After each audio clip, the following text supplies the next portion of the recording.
Hello everyone, I am Nisha Verma and you are watching my YouTube channel Study Podium.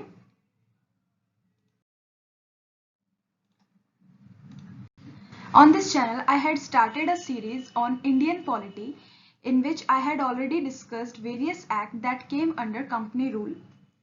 And today we are going to continue with another act that came under crown rule. So last videos में मैंने crown rule के बाकी acts को भी discuss किया है. अगर आपने नहीं देखी तो आप वहां से वो देख सकते हैं. आज हम दूसरे एक्ट के साथ जो है कंटिन्यू करेंगे और एक्ट का नाम है इंडियन काउंसिल एक्ट ऑफ 1892 जो क्राउन रूल के अंडर ही आता है. क्राउन रूल मैं दोबारा बता दूं, क्राउन रूल जो है 1858 से लेकर 1947 के जो है टाइम इंटरवल में रहा. ओके, तो उस टाइम इंटरवल के अंडर जितने भी एक्ट्स आते हैं उसे हम क्राउन रूल के अंडर जो है डिस्कस करते हैं. Okay, the feature of this act were as follows. तो इसके फीचर्स जो है वन बाय वन डिस्कस करते चलते हैं. देखिए, फर्स्ट फीचर है increased the number of additional member in the central and provincial legislative council. देखिए, इस एक्ट के अंदर जो है क्या किया गया, इस एक्ट के अंडर जो है क्या किया गया कि जितने भी एडिशनल मेंबर्स थे, ठीक है, जो सेंट्रल और प्रोविंशियल लेजिस्लेटिव काउंसिल में थे, ठीक है, उनकी जो है नंबर को जो है वो बढ़ा दिया गया. ठीक है, अब देखिए एडिशनल मेंबर्स कौन थे. एडिशनल मेंबर का मतलब है यहाँ पर जो नॉन ऑफिशियल मेंबर्स थे. ओके, जिनको जो है पीछे जितने जो एक्ट्स अगर आपने देखी होगी तो उसके अंडर आपको पता होगा कि नॉन ऑफिशियल मेंबर्स कौन थे और उन्हें किस तरीके के जो है राइट्स जो हैं वो लेजिस्लेटिव काउंसिल्स के अंदर जो है वो दिए गए थे. ठीक है, तो आप देख सकते हैं वहां पर. तो देखिए यहाँ पर जो है मेन पॉइंट यही है कि एडिशनल मेंबर्स जो हैं वो बढ़ा दिए गए सेंट्रल और प्रोविंशियल लेजिस्लेटिव काउंसिल में. ठीक है, लेकिन ऑफिशियल मेंबर्स की मेजॉरिटी अभी भी मेंटेन करके रखी गई. ओके, मतलब इक्वालिटी के साथ ये नहीं है कि नॉन ऑफिशियल और ऑफिशियल मेंबर्स को जो है उनके नंबर को मेंटेन करके रखा हो, नहीं, अब भी जो है ऑफिशियल मेंबर्स की मेजॉरिटी को जो है मेंटेन करके रखा गया. ओके, तो नेक्स्ट पॉइंट देखते हैं, increase the function of legislative council. अब देखिए लेजिस्लेटिव काउंसिल जो थी उसके जो है फंक्शंस को जो है बढ़ा दिया गया.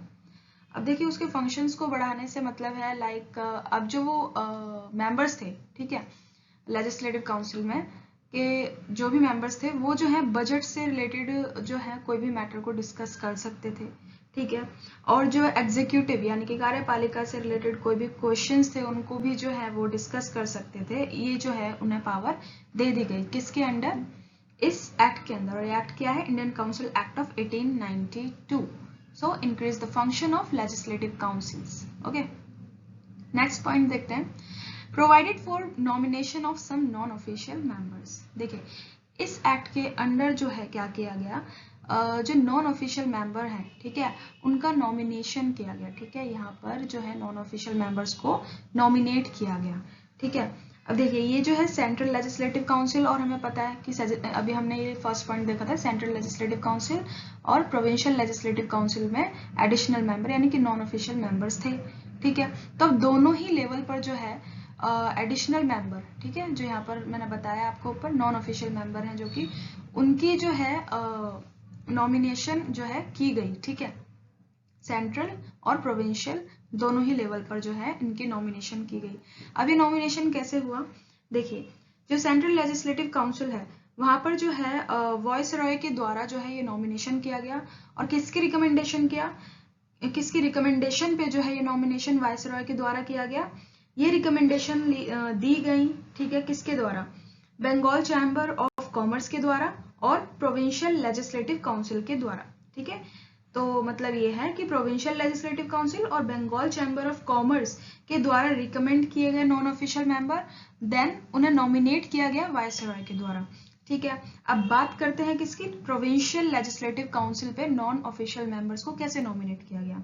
ठीक, तो प्रोविंशियल लेवल पर जो है, प्रोविंशियल लेजिस्लेटिव काउंसिल लेवल पर जो है ये जो है नॉमिनेशन गवर्नर के द्वारा किया गया और जो रिकमेंडेशन है वो किसने दी?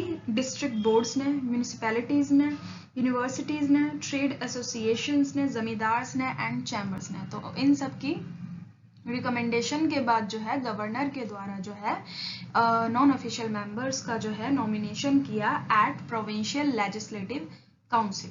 ठीक है, सो ये इंडियन काउंसिल एक्ट ऑफ 1892 के अंडर ये सारे फीचर्स थे जो कि मैंने आपके साथ डिस्कस कर लिए।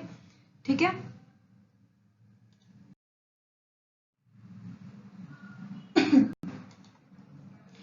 सो क्राउन रूल के under he Indian council act of 1909 आता है, इसको भी डिस्कस करते हैं। ठीक है,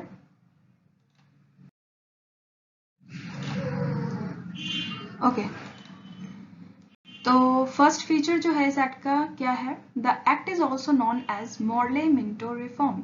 ठीक है, ये जो एक्ट है इंडियन काउंसिल एक्ट ऑफ 1909, ठीक है, इसे जो है मॉर्ले मिंटो रिफॉर्म भी कहा गया, ठीक है, कहा जाता है। ठीक है, तो अब देखिए मॉर्ले मिंटो के अंडर जो है दो नाम जुड़े हुए हैं। ओके, मॉर्ले जो है वो कौन थे? Secretary of state for India थे। ठीक है, और मिंटो कौन थे? मिंटो जो थे, लॉर्ड मिंटो जो थे वो वाइसरॉय ऑफ इंडिया थे। ओके, सेकेंड पॉइंट है increase the size of legislative council both central and provincial. Okay, legislative council और लेजिस्लेटिव काउंसिल का जो है वो साइज यानी कि जो नंबर होंगे मेंबर्स के जो नंबर होंगे उनको इंक्रीज किया सेंट्रल और प्रोविंशियल लेवल दोनों पर ही। ठीक है, तो सेंट्रल लेजिस्लेटिव जो थी सेंट्रल लेजिस्लेटिव काउंसिल में जो है ये नंबर इंक्रीज हुआ 16 से 60 पर। ठीक है, लेकिन जो प्रोविंशियल काउंसिल लेजिस्लेटिव काउंसिल की बात करें तो प्रोविंशियल लेवल पर ये कोई नंबर जो है यूनिफॉर्म नहीं था। ओके, लेजिस्लेटिव काउंसिल जो थी सेंट्रल लेवल पर वहां तो 16 से 60 ये जो है नंबर्स कर दिए गए, लेकिन प्रोविंशियल लेवल पर ये नंबर जो है यूनिफॉर्म नहीं थे। सेकेंड पॉइंट देखते हैं, retained official majority in central legislative council allowed the provincial legislative to have non official majority. देखिए सेंट्रल लेजिस्लेटिव काउंसिल पे ऑफिशियल मेजॉरिटी रही, ठीक है, लेकिन प्रोविंशियल लेजिस्लेटिव काउंसिल पे जो थी नॉन ऑफिशियल मेजॉरिटी को जो है मेंटेन करने की जो है पूरी परमिशन दे दी गई। ठीक है, मतलब सेंट्रल लेजिस्लेटिव काउंसिल पर ऑफिशियल मेंबर्स की मेजॉरिटी रहेगी और प्रोविंशियल लेजिस्लेटिव काउंसिल के लेवल पर जो है नॉन ऑफिशियल मेंबर्स की मेजॉरिटी रहेगी। ठीक, सेकेंड पॉइंट देखते हैं, enlarged the deliberative functions of legislative council at both the levels। deliberative functions जो हैं legislative council के वो दोनों ही लेवल यानी कि सेंट्रल और प्रोविंशियल दोनों ही लेवल पर जो फंक्शंस हैं लेजिस्लेटिव काउंसिल के वो बढ़ा दिए गए। ठीक है, अब ये फंक्शंस क्या थे? फंक्शंस जो थे ये किस तरीके के थे? जैसे कि सप्लीमेंट्री क्वेश्चंस हैं, ठीक है, तो ये जो है पूछे जा सकते थे अब, ठीक है, at both level central and provincial level. Okay, next जो है ये क्या था कि बजट से रिलेटेड जो है कोई भी रिजोल्यूशन पास करना है, ठीक है, तो वो भी जो है उसको डिस्कस करना, उससे रिलेटेड जो है क्वेश्चन अगर आस्क करना हो, पूछना हो तो पूछ सकते थे। ओके ओके, नेक्स्ट पॉइंट है the act legalised communalism and lord Minto came to be known as father of communal electorate. देखिए कम्युनलिज्म को लीगलाइज्ड कर दिया गया। ठीक है, तो इसमें क्या किया गया था? देखिए कम्युनल रिप्रेजेंटेशन जो थे मुस्लिम्स की, ठीक है, वो एक्सेप्ट कर ली गई। ठीक है, उसमें जो है क्या किया गया कि मुस्लिम मेंबर्स जो हैं वो सिर्फ मुस्लिम वोटर्स के द्वारा ही जो है चुने जाएंगे। ठीक है, तो इस तरीके से जो है लीगलाइज किया गया कम्युनलिज्म को। ठीक है, किसके द्वारा? लॉर्ड मिंटो के द्वारा किया गया, और इसी वजह से जो है फादर ऑफ कम्युनल इलेक्टोरेट जो है वो किसे कहा जाता है? लॉर्ड मिंटो, जो कि कौन थे? वाइसरॉय थे। ठीक है, ओके, नेक्स्ट पॉइंट है प्रोवाइडेड फॉर सेपरेट रिप्रेजेंटेशन। ठीक है, इसके अंतर्गत क्या किया गया कि सेपरेट रिप्रेजेंटेशन को जो है लागू किया गया। मतलब ये कि प्रेसिडेंसी कॉर्पोरेशन जो होंगी, ठीक है, चैम्बर ऑफ कॉमर्स जो होगा, यूनिवर्सिटीज होंगी, जमींदार्स होंगे, इन सब की जो है सेपरेट रिप्रेजेंटेशन को जो है वो मान्य कर दिया गया। ठीक, तो यहाँ हमारे इंडियन काउंसिल एक्ट ऑफ 1909 के सारे फीचर्स हमने डिस्कस कर लिए अच्छे से, ठीक है। आई होप कि आपको सारे फीचर्स जो हैं अच्छे से समझ आए होंगे, ठीक है। So thank you so much for watching my video, ठीक है।